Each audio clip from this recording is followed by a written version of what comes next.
Welcome to the Drop the Mic Wrestling Podcast. I am your host, Michael Davis, and the Royal Rumble event was, well, without a better word, not very oozy. What did we take away from the Royal Rumble this past weekend? Did WWE rush 2 or 3 of their major decisions? We're talking about this and so much more next on the Drop the Mic Wrestling Podcast. Stay tuned for more, whether you're watching live on Facebook or YouTube, or if you're watching as part of the Tobacco Road Sports Radio Wrestling Wednesday lineup. We got to answer all these questions and more next on Drop the Mic.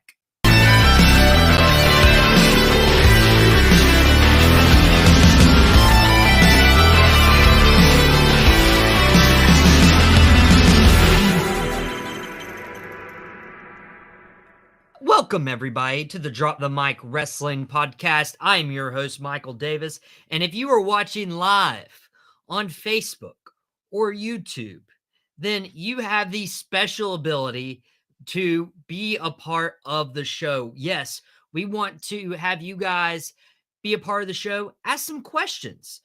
Comment as you hear my voice this week on YouTube and Facebook, and the cool thing is where you see my name right here and you see this little ticker scrolling where you can submit your questions or comments.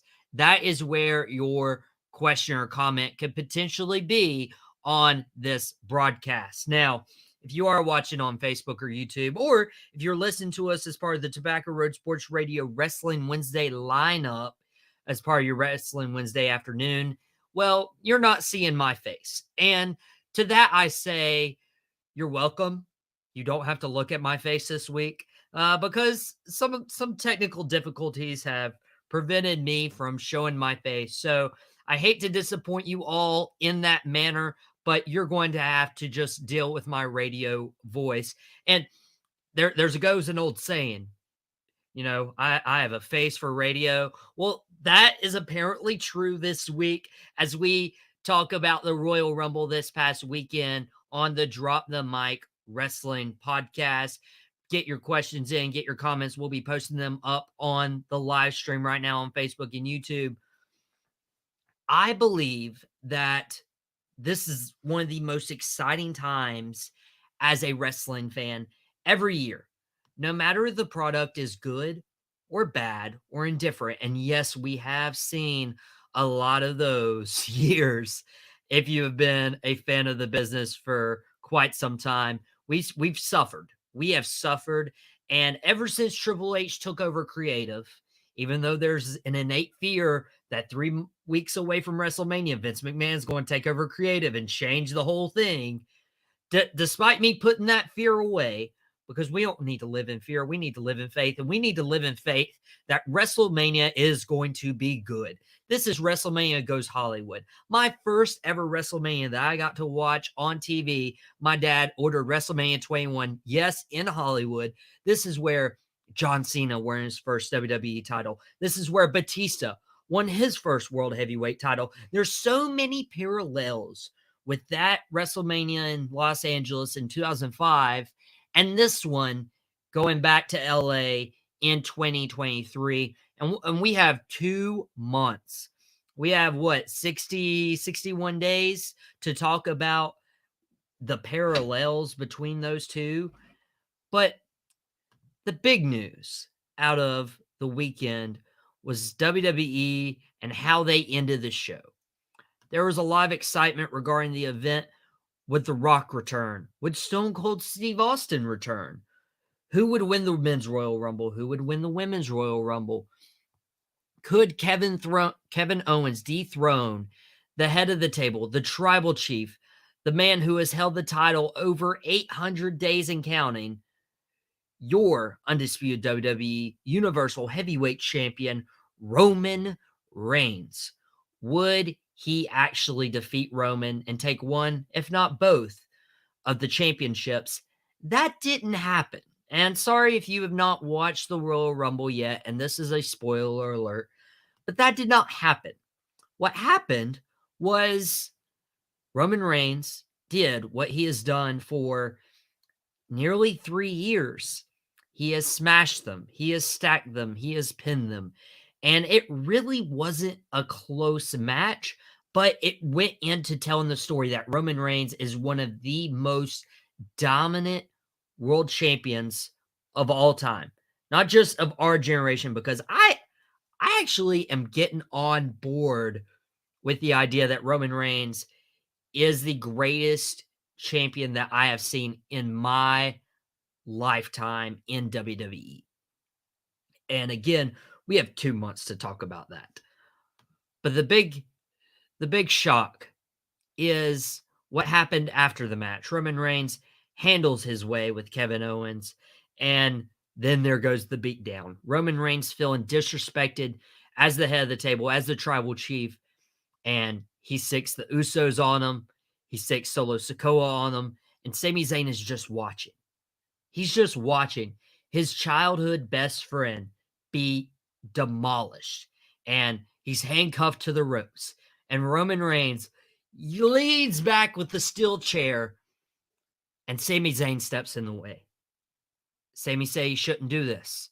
Roman, you can't do this. And Roman's like, you're right. You should. And in that moment, after a disappointing Royal Rumble, which we will talk about soon, I was disappointed with the hype around The Rock, and The Rock never showed up. But with this event, the tail end of the show, first, you don't even end with the Men's Royal Rumble match. You end with Reigns Owens. You know something's going to happen.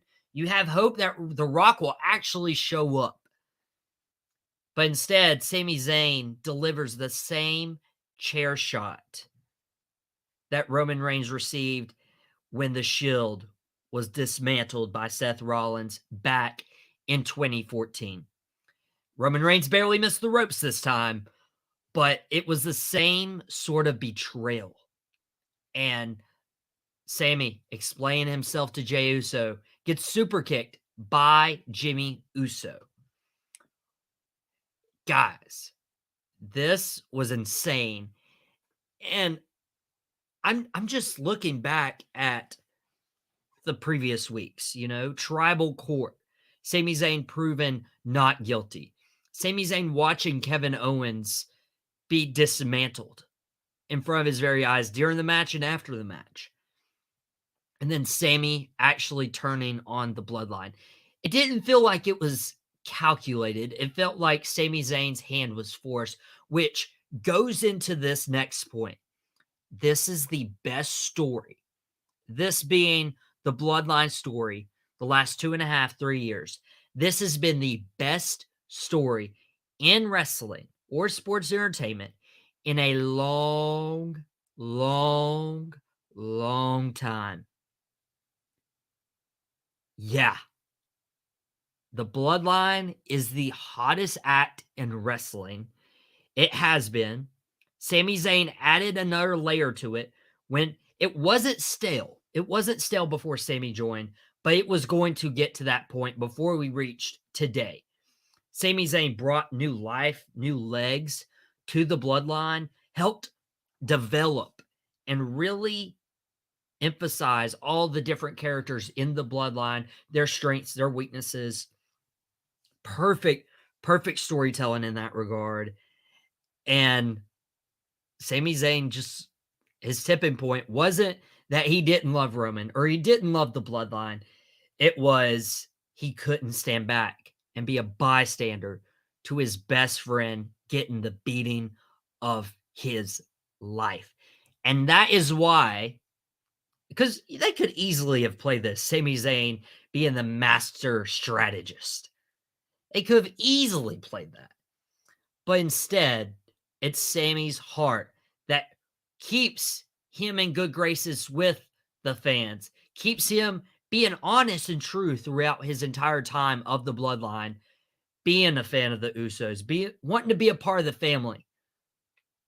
But his conscience came in and he had to do what was right. And this marks perhaps the best 2 months to come with Roman Reigns and the Bloodline and, who won the men's Royal Rumble match, and all that plays into it. But the questions are, where does it go from here? Obviously, Jey Uso, and this is the guys. If you have not watched WWE in 9 months, if you could just go to YouTube and just watch the Bloodline segments, Sami Zayn having his own honorary Uso shirt after being told never to wear a Bloodline shirt ever again, to all to the War Games and to all the build up that, like, this is so intricately detailed. It's like a Marvel movie.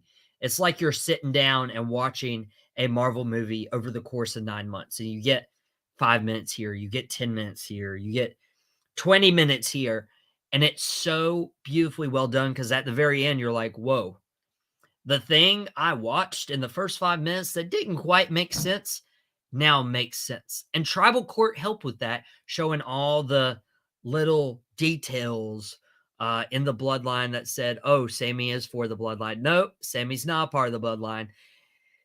It was just so good, to the point where if you didn't watch wrestling the last 9 months, the ending doesn't make sense to you. So Jey Uso, who was Sami's biggest doubter, Sami just won him over, what, last week at the Tribal Court. This is cool because Jey Uso's the only one not to attack Sami Zayn once Sami turns on the Bloodline. Jey's so conflicted. Jey puts out on the gram, I'm out. It's all of this. Does Jey Uso turn on his Bloodline? Does he become the main event Jey Uso that was being built 2 years ago when this whole title reign started? Does he turn on his brother, who are right now the undisputed WWE Tag Team Champions, both Raw and SmackDown, and they are the longest reigning of all time? What happens there? Should Sami Zayn actually be the one wrestling Roman Reigns at WrestleMania? I kind of believe they do. Matt Cosgrove saying they needed each other. Sami was going nowhere. Sami Zayn being a part of the Bloodline. He has relationships with Roman Reigns and Jey Uso, Jimmy Uso, Solo. He has a relationship now with Paul Heyman. He has a relationship with Kevin Owens for a long, long time. Isaiah Carlton, and you can obviously be a part of the show on Facebook and YouTube. We are live on Tuesday night. You could be watching us on the Wednesday wrestling lineup on Tobacco Road Sports Radio Wednesday afternoon. By Isaiah, Kevin and Sami versus the Usos at Mania for the tag team titles. Yes, like this is where it's leading up. I genuinely believe that this is the move, and it's been the move for maybe the last 2 or 3 months that this was kind of getting there. We were hoping for Roman versus The Rock, but now it's like, okay, the Usos versus Owens and Zayn. Owens and Zayn win their first tag team titles together in WWE. How great is that? How great is that? Matt saying Sami went from fighting Johnny Knoxville. Okay, we need to acknowledge this.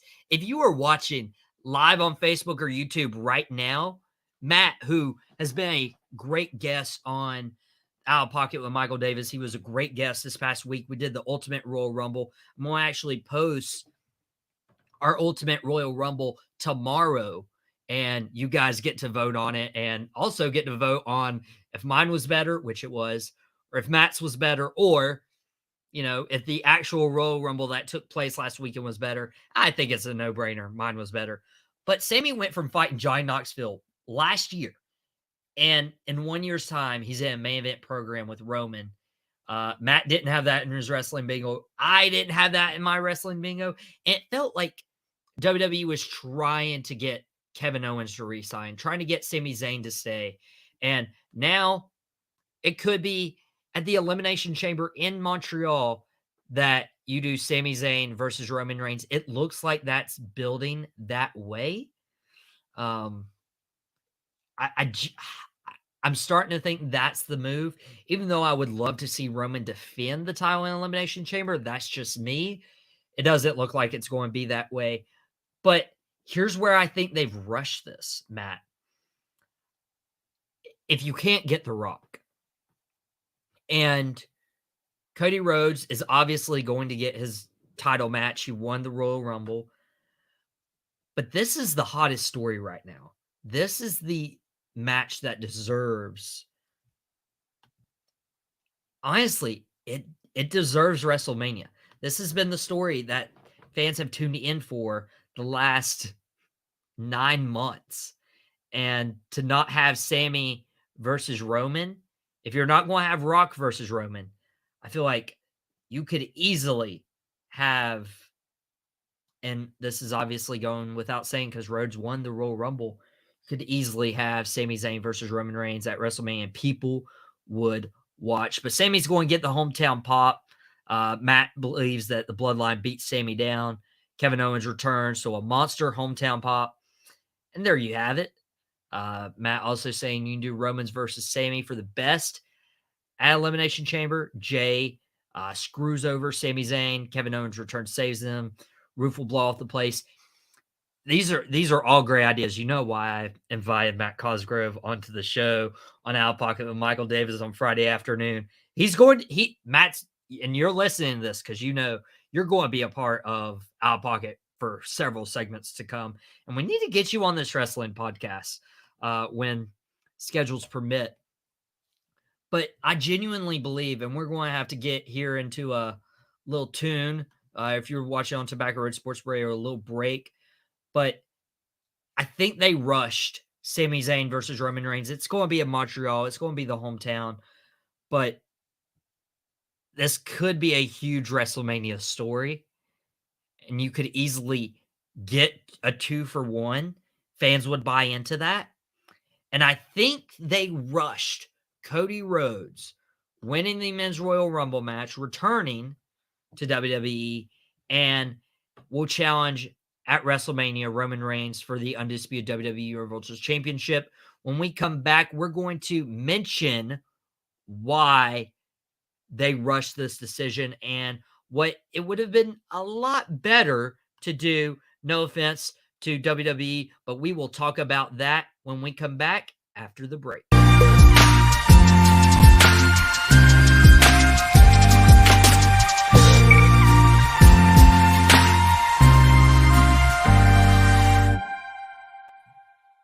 Welcome back to the Drop the Mic Wrestling Podcast. You can watch us live right now on Facebook Live. You can watch us live on YouTube. You can be listening to us on Tobacco Road Sports Radio as the Wrestling Wednesday lineup. You got the whole match card there, tap outs and touchdowns. I've made a few appearances on there. But before we got into a break, we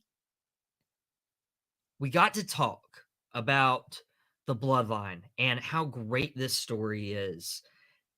And then we started to sort of blur the lines of, okay, what does this mean about, let's be honest, the Royal Rumble winner?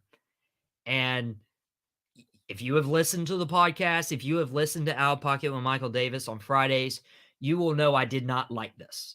I did not like how WWE handled this. Cody Rhodes has been out with a torn pec after wrestling in a Hell in a Cell match against Seth Rollins, entering with the torn pec. Royal Rumble is meant for surprise returns, and you don't let Cody Rhodes be a surprise return for a big pop. Instead, you wait till, 2-3 weeks in advance. You announce him. Everybody expects it. Everybody knows it. Even though there's a report that Cody Rhodes didn't even get cleared by doctors to compete at the Royal Rumble until the day of. That's absurd. Okay? That is ridiculous, because could you imagine if Cody doesn't get cleared, and this isn't Vince McMahon running the show anymore? You're just trying to figure out what to do, right? And Cody Rhodes isn't cleared, and now you have no plan. That's messed up. If I do say so myself, that is a horrible idea for WWE. So there was real no reason or logical explanation to announce him early. Okay, I've beaten that horse dead by this point. So Cody Rhodes wins the Royal Rumble, enters at number 30. So there's also no surprise with who number 30 is. Again, horse beat dead. But now you lock in Cody Rhodes versus Roman Reigns at WrestleMania.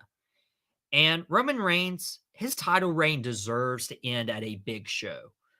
Not Paul White's house, but, at a WrestleMania or a SummerSlam. Are we getting somewhere? So before I went into a break, talked about Roman Reigns potentially facing Sami Zayn at Elimination Chamber and should be wrestling him at WrestleMania because this has been the hottest story in 9 months.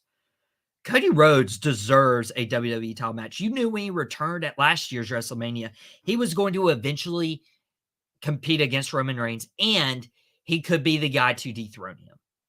So what do? Does Cody Rhodes lose his first match back in WWE to Roman Reigns at WrestleMania to protect the tribal chief, to protect the head of the table, to protect what should be a 1,000-day reign?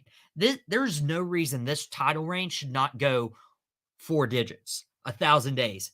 But if you wait until SummerSlam, at SummerSlam, Roman would have held the title for 1,000 days. And, Matt Cosgrove did not want to leave this comment out. By doing this, it also takes the heat off Cody for having the title opportunity. You don't want the fans hijacking it again. And that's what I'm afraid of. I think the fans are behind Cody, but we saw in AEW and how he built that company, how quick and fickle the fans are to turn against Cody Rhodes. So why not have the surefire, let's have Sami Zayn compete against Roman at WrestleMania. Let's have Roman go over. And then in 4 months, when everyone else has been exhausted, let's bring in Cody Rhodes. Roman's already won. Roman's already held his title for 1,000 days. Something that has not been seen in our lifetimes. It just makes so much sense. And so I believe they pulled the Cody trigger early. And this could also be me just being upset The Rock didn't show up, because I feel like this was the perfect opportunity for the stars to align. The Rock versus Roman Reigns in Hollywood at WrestleMania. And here comes all the sayings of like, The Rock is in shape. The Rock isn't ready to compete in a WrestleMania main event caliber match. This is what you've been building for. Okay? And I love The Rock. I love the Bloodline story. But come on. This has been in the cards for what? 3 years? Are you telling me you couldn't schedule 60 days in between movies to figure this out? And this is where, okay, we might not ever get this dream match. And if we don't, it's going to rank up there in terms of Sting and Undertaker for missed opportunities. But the Men's Royal Rumble match, I believe they pulled the trigger too early on Cody. So what about the Women's Royal Rumble match? And, Matt Cosgrove is also my wrestling news insider. And I promise you, every time I go on air on Tuesday night live on Facebook and YouTube, where you can be a part of the show and put your comments in just like Matt Cosgrove and Isaiah Carlton have done, news always breaks. So Matt's my news guy. Matt just texted me a chair cover for Elimination Chamber with Sami Zayn's face on it. This is clearly A, it's in Montreal. B, Sami Zayn versus Roman Reigns at Elimination Chamber. I just wish you could definitely put this at WrestleMania. You could do this at Elimination Chamber too, but you could do this at WrestleMania as well. You could even do like a triple threat match if you wanted to. Roman Reigns, Jimmy Uso, Solo Sikoa versus Jey Uso, Sami Zayn, and Kevin Owens. 6-man tag out Elimination Chamber. Boom, go to WrestleMania. Roman Reigns versus Sami Zayn. But again, they have done so well with this storytelling. I will give them the benefit of the doubt. But Women's Royal Rumble, definitely better than the men's. I don't know if that's because I was with my buddies and we were eating some Chinese food that was bussin', for real, no cap. Everybody makes fun of the word bussin', but I like it. It's making a comeback. If it's not making a comeback anywhere else, it's making a comeback on the Drop the Mic Wrestling podcast, and you could drop the mic on that. I just channeled my inner Dwayne the Rock Johnson, apparently. But it was definitely better. We picked out numbers, and unfortunately, I had to pick my number after number 1 came out because I was like, oh my gosh, that's your winner right there. What a win for Rhea. And dare I say, this is a story of Rhea redemption. Rhea Ripley, she was NXT Women's Champion, the COVID Mania that was in front of fans. She lost her NXT title to Royal Rumble winner Charlotte Flair. A lot of people love that match. I was not a fan, but Rhea Ripley has improved drastically in the last 3 years. So I'm excited for her to get her opportunity. She's challenged Charlotte Flair. She isn't going for a dream match with Bianca Belair. That will come later down the road, I'm sure. But she's going for the redemption. She can't go any further in her career until she conquers the queen. She takes over the throne. And this story of redemption is perfect. I'm okay with this. The only concern I have is, could it be ill-timed? Because there's 2 stories right now that are unsolved. The story between Judgment Day and Edge, which coincides with Edge and Beth Phoenix. We should honestly get Dominic Mysterio and or Priest and or Finn Balor and Rhea Ripley in a mixed tag team match versus Edge and his wife Beth Phoenix. That's what we should get. And they're not letting this story go away. You wouldn't have Beth Phoenix return to TV not to be around. But they also have another unfinished story between Dominic Mysterio and his father, Rey Mysterio, that they are also teasing so well. And the story is there so perfectly. By the way, where was Rey Mysterio? Oh, they didn't mention it. And I was kind of confused about that. But guess who's the next entrant? Dominic Mysterio, holding Rey Mysterio's mask. So it could have been Karrion Kross, but more than likely, it's this Judgment Day. It's Dominic Mysterio. We're getting the exact storyline we had with Undertaker versus Kane when Undertaker wouldn't fight his own brother, his own flesh and blood. It's the same thing, just rewritten about 25 years later between Dominic Mysterio and Rey Mysterio, because Rey will not fight his son. Rey will not fight his own flesh and blood until WrestleMania, where he has no other choice.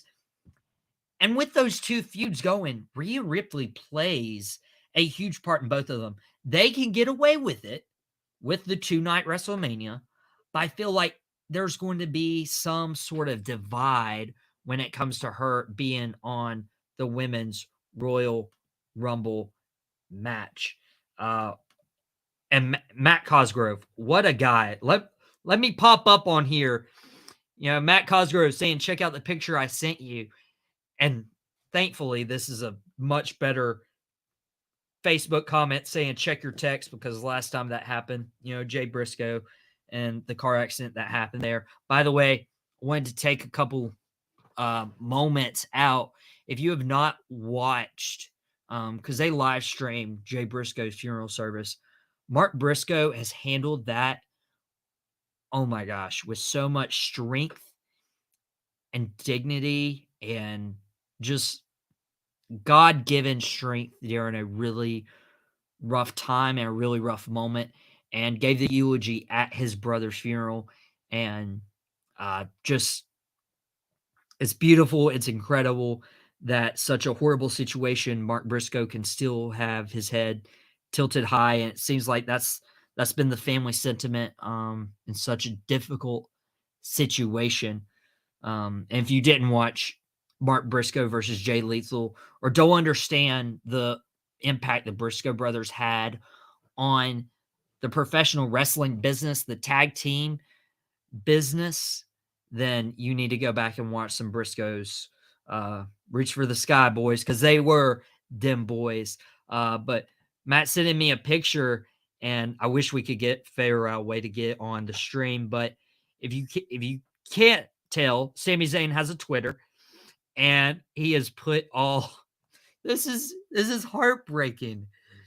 This is my initial reaction to seeing the Sami Zayn tweet that was literally put out 14 minutes ago. If you're watching live on Facebook and YouTube, of him throwing away all his Bloodline memorabilia, including a signed picture with all six of them, a couple other portraits, a moment, a picture frame of the Survivor Series War Games victory, a Survivor Series War Games chair that he got from the event. Sami Zayn, heartbroken. This is a really bad breakup. And this might be the worst breakup in history. Even more so than the one I had a few years back. Like, come on now. This is heartbreaking to see the Bloodline split up like this. But man, what a time. And before I get into it, Bray Wyatt versus LA Knight. I've heard a lot of different comments. People were like, what was that? People were like, that was really good, or that was really bad. I don't think it was bad. I think they protected Bray Wyatt. And Bray always takes chances. And he talked about this in his post-show conference, where he sat down for like 2 minutes and answered questions. It was definitely something I shouldn't have stayed up for. I should have just watched the morning after church, probably Sunday afternoon. Well, Bray Wyatt says he loves taking chances. He loves creating moments and memories. And sure enough, he did just that with the Mountain Dew Pitch Black match. It was like, we don't have real expectations, but the stuff he's done with different and cinematic matches, well, I'll trust it. And the big story was, he protected him. There wasn't a lot of wrestling. There wasn't a lot of spots. Shout out to the jelly balls that collapsed with the commentary table when LA Knight drove Bray Wyatt through it. But also, the black lights on Bray Wyatt's face was absurd. Oh my goodness. Looked like a horror character. But the Firefly Funhouse characters returning was probably the bigger story. You know, we saw the return of the Firefly Funhouse, a week or two ago? And that was huge. But to see them again back in real life, I believe this is the first time since, when Bray Wyatt came back at Extreme Rules in October.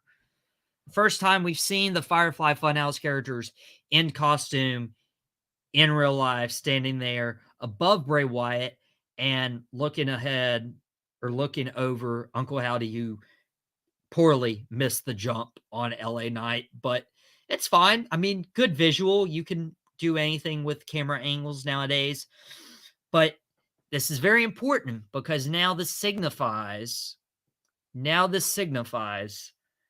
that there could still be talks of a stable around Bray Wyatt. And that's where he's dangerous because he can tell a story. He can control a microphone. Bray Wyatt leading a group, a stable, a faction of people who need that from them. I believe this is the move, especially if Uncle Howdy is Bo Dallas, especially if some of these guys are NXT characters. Bray Wyatt is the perfect person to introduce or reintroduce these people to the WWE audience. So that's pretty much my Royal Rumble recap, but we still have more wrestling to go.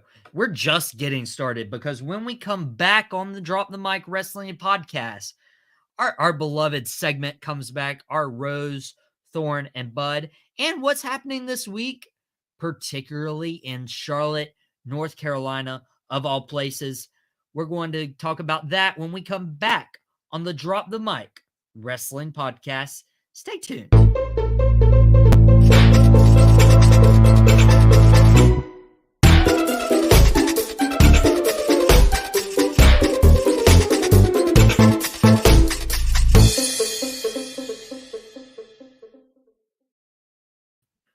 Welcome back to the Drop the Mic Wrestling Podcast. I'm your host, Michael Davis. What a show we have had so far. What a show. And I make the joke always to my buddy Matt Cosgrove, my news guy. He is my news insider guy. I don't know how he just stays connected better than I do. I don't know if he actually, and he'll probably call me out for blasphemy on this. I don't know if Matt, if you're listening, which I know you are because you commenting all your great ideas on Facebook and YouTube, but Matt probably has an inside ear to Kevin Dunn or Vince McMahon himself. Matt calling the Vince McMahon is, selling the company and Stephanie McMahon's resigning before I even knew what was happening. That was news that broke like during the show a few weeks ago. And Matt, you've been spot on. If you didn't watch Out of Pocket with Michael Davis this past Friday on Tobacco Road Sports Radio, tobaccoroadsportsradio.com, WWBG 1470 AM as part of your TGI Friday lineup, or the YouTube. Yes, you can go back and watch that on YouTube. Talking football, talking basketball, greatest NBA scorer of all time. John and Jackson, who are basically my football guys, who basically turned into co-hosts at this point, they got into it about Jalen Hurts being a top 5 quarterback or not. He's not. Spoiler alert. But John didn't feel that way, and they got into it. That is a really good segment. You need to go back and watch. But for this week, we have our Rose, Thorn, and Bud segment. And I alluded to this before we went into a break. Mark Briscoe versus Jay Lethal is probably my Rose. And one of the worst tragedies in recent history in the wrestling world, or just in a community. People forget Jay Briscoe was a father to 2 young girls who he was driving back from for their cheerleading competition. He was a husband. He was a brother, tag team champion with Mark Briscoe. I mean, it was tragic, and somebody who's helped the industry in so many more ways than we could ever measure. Mark Briscoe versus Jay Lethal. Jay Lethal weeping, as I probably would have been in that spot. It was beautiful. They did a great job paying tribute to Jay Briscoe and the life he had, who is a shame that Warner Bros. Never let the Briscoes compete together. And thankfully, Tony Khan fought and got Mark Briscoe on TBS on Wednesday night. And a much more lighthearted Rose, Pat McAfee's back. If you did not watch the Royal Rumble, you missed Pat McAfee being back on commentary. We missed you, Pat. Thorn, I'll be honest, it's going to be sad seeing the Honorary Uce no more. You knew it was happening.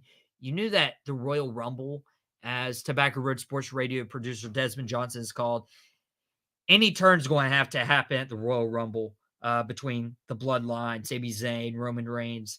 You knew it was happening. But man, this was heartbreaking. And I almost want to compare it to Batista turning on Evolution and Triple H right before WrestleMania 21 in Hollywood. I just can't. You were anticipating and excited about Batista turning on Triple H. I was anticipating but not excited for Sami Zayn to no longer be in the bloodline. So he's an honorary Uso no more. And you can't see my face because it's radio today and I got my radio face on, but I'm not even wearing my honorary Uso sweatshirt. And I don't know when I can anymore because I was watching. Okay, I was watching the Royal Rumble in my honorary Uso gear, throwing up my ones, and just my friends can tell you, heartbreak comes all over my face when it's over, and it's over. But the bud is how this story unfolds because, again, this has been the best story in wrestling, and we've talked about it all podcast. We've talked about it all podcast. How this story unfolds, and even just intricating the Cody Rhodes. How do they weave in Sami Zayn, but also Cody Rhodes? Because those are two of your major stories, and you can't tell it all at once. Isaiah Carlton saying he was watching with his shirt on too. Isaiah, I know you feel me, man. That was heartbreaking. That why did it have to happen? You know? It's like when you know a relationship is going to end, but you're still not wanting that day to happen, even though, it's probably for the best. It's probably for everybody's entertainment and enjoyment. But what's happening this week is NXT Vengeance Day. Well, SmackDown's happening. We can't wash over that. You got AEW Dynamite Wednesday night. Timothy Thatcher is Bryan Danielson's next opponent. What a great time. SmackDown, you have hopefully the Bloodline stuff getting resolved or more progress in that story. The next chapter got Charlotte Flair versus Sonya Deville. Obviously, Charlotte wins. But what you really have is this weekend, NXT Vengeance Day in Charlotte, North Carolina. And this is such an important event for NXT as a brand because, may I mind you, this is the first live event outside of the Performance Center that NXT 2.0 has hosted. Actually, 2.0 never even got this chance. We are 2 generations and eras removed from NXT Black and Gold brand of them holding a live event in an arena, such as the Spectrum Center in Charlotte, North Carolina. This is huge because if you're telling me the Black and Gold brand's going for a big pay-per-view event, WrestleMania season, oh my gosh, they can totally do it. You got Johnny Gargano, you got Tommaso Ciampa, you got Adam Cole, baby. You got Karrion Kross, you got Andrade, you got Drew McIntyre, you have Aleister Black, you have all these guys that you'd be like, yeah, they could totally do it. This is just a third brand. Well, no, this is a developmental brand. They've had to bring in the likes of the New Day, Kofi Kingston, Xavier Woods to come in and help bring star power to the NXT brand, mainly because, mind you, Mandy Rose was released. This event was announced before Mandy Rose got released for the content she was putting out online. And WWE was probably hoping, yeah, we got Mandy Rose here. If we add one more name, or we got the Steiner boy as our champion, we're building Grayson Waller up. Carmelo Hayes, he can't miss. We're building these guys up. And Roxanne Perez just won the Iron Women's Survivor Challenge. So have Roxanne face the gigantic Mandy Rose, who has an historic NXT Women's title reign. Everything was working well. And then Vengeance Day is ruined because Mandy Rose is released. She's released. So I don't know what WWE's NXT brand can do to compensate for this, because if you look at the card this weekend for NXT Vengeance Day, I mean, no match really strikes my fancy, if you will. I mean, you have Braun Breaker and Grayson Waller. It's a steel cage match for the NXT title, which steel cage main event world title matches are synonymous with the North Carolina region. You have Roxanne Perez facing, ironically, Mandy Rose's team partners from Toxic Attraction, Gigi Dolan, JC Jane, triple threat match. You have New Day versus Gallus versus Pre-Deadly. That's going to be a fatal four-way. That winner is going to be decided after we record live on Tuesday night. Wednesday, if you're watching back, you can go see who won the number one contender match to be the fourth and final team. You have Apollo Crews, Carmelo Hayes, 2 out of 3 falls match. That's going to be a good match. Apollo Crews, he's just falling out of, my fandom, so to speak. Katana Chance and Kane Carter versus Fallon Henley and Kiana James for the women's tag titles. Okay, sure. Wes Lee versus Dijak. This could be a big night for Dijak. These two guys could steal the show. And Dijak in this new character, kind of like a Terminator, Arnold Schwarzenegger kind of vibes. I mean, why not? But this is such a pivotal event for NXT because if this flops, then you're going to prove you can't do it without Tommaso Ciampa or Johnny Gargano or Andrade or people of that stature that you could sell these types of events out with.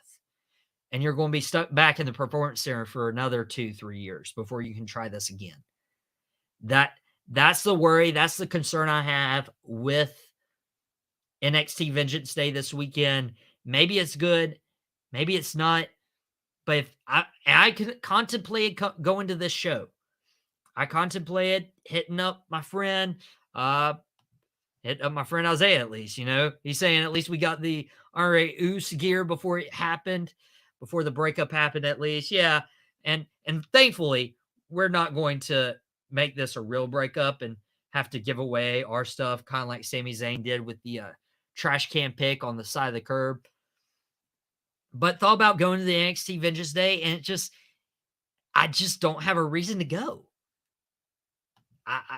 This is a pretty weak show, and it was all impacted by Mandy Rose's release, which their hands were tied in that sense. But we'll see how it goes. We'll see how the Bloodline story unfolds as well. You can follow us on YouTube. You can follow us on Facebook. You can watch the podcast live there. You can follow us on Spotify. You can follow us on Instagram at Drop the Mic Wrestling. I'm back on social media after a little hiatus, so there's going to be a lot of content about the Drop the Mic Wrestling podcast. You can also go and follow Out of Pocket with Michael Davis at Out of Pocket _TRSR, part of the Out of Pocket with Michael Davis, part of the TGI Friday lineup on Tobacco Road Sports Radio, TobaccoRoadSportsRadio.com, WWBG 1470 AM. And Tobacco Road Sports Radio has a YouTube channel where the Out of Pocket show airs live Fridays at 4. If you're not in the Triad area, you can listen. And one more plug before we get out of here and continue your Wrestling Wednesday lineup, or you watch NXT, whether you're watching on Tuesday night or Wednesday afternoon. I'm in broadcasting. I got my broadcasting degree. I've been given a great opportunity from Desmond Johnson to be a part of the Tobacco Road Sports Radio family. And I absolutely love that and know that God still has some great things lining up in the broadcasting field. But over the Christmas break, probably about a little over a month ago, I sat down with a good friend of mine, Robert Moore, and recorded a podcast for him, God's Glory and Real Men Stories. And it was a very vulnerable and difficult conversation to have. It's not a wrestling podcast. It's not a sports conversation, which I'm so easily and happy to have. But it was something where I was more vulnerable with whoever was listening. And I highly encourage you to go to my personal Facebook or Instagram, find that, go to YouTube, go to Spotify, look up his podcasts, and just go enjoy. If you feel so inclined, we talk real men stuff, without a better way of putting it, and very vulnerable, very authentic, best way I know how. And as much as I love the Drop the Mic podcast, as much as I love Out of Pocket, and will continue with those endeavors, this to date was the most proud work of my broadcasting career, not because it was for wrestling or sports or whatever, but because it was me. It was Michael Davis. It was real. And I encourage you all to go listen to that. But until next week on Facebook, YouTube, this has been the Drop the Mic Wrestling Podcast. And it's about time we go for a mic drop. Everyone have a great week and throw your 2 sweets up. And please, please don't throw away your honorary sweatshirts, because we just need to hold up the ones in this desperate time. Everyone, have a great week. And this has been the Drop the Mic Wrestling Podcast with your host, Michael Davis.